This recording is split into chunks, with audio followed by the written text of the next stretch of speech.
The Nutcracker by E.T.A. Hoffman.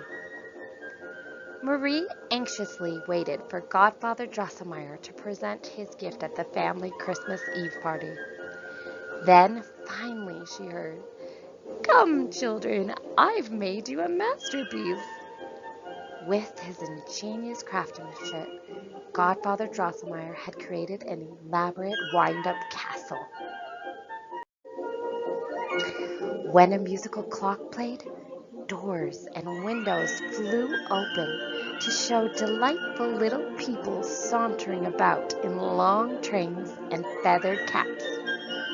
Children danced to the music in white frocks and little chandeliers lit up. Best of all, Godfather Drosselmeyer, though as big as Papa's thumb, came now and then to the castle door to look about. Marie was mesmerized. Godfather Drosselmeyer had another gift for the children that intrigued Marie. A curious little man with a stout body, slim legs, and a far too large head. His genteel dress greatly compensated for these defects and made Marie believe he was a man of taste and good breeding. The longer Marie gazed upon the little man, the more she thought, how good-natured and friendly he looks. When asked, her father explained, "This dainty little man came from a family of nutcrackers and practices the profession of his forefathers."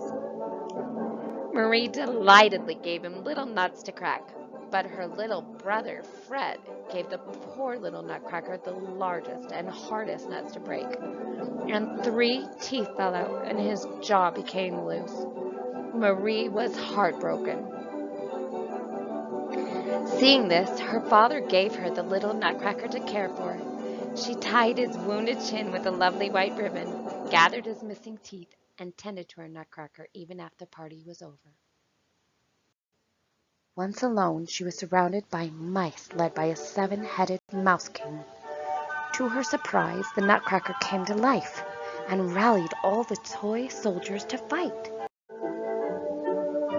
But since the little nutcracker was already wounded, Marie saved him when she flung a shoe at the Mouse King.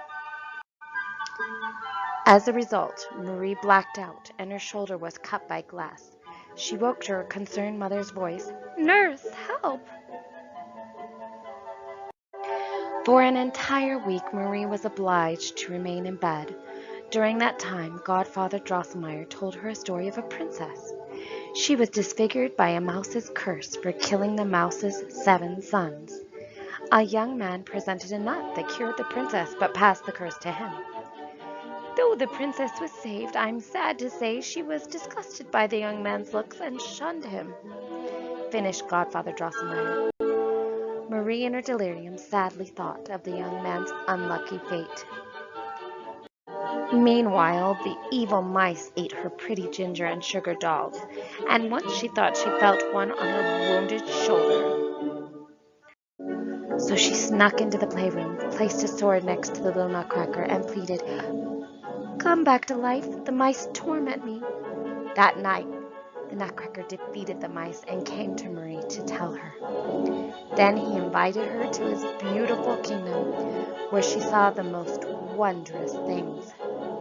Marie, thinking of the young man from the story, vowed, "I will always love you and never shun you."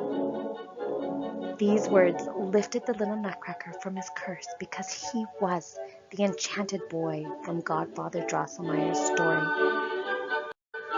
And after a year and a day, the now handsome boy came and carried Marie away in a golden chariot to rule as a queen in a sparkling castle.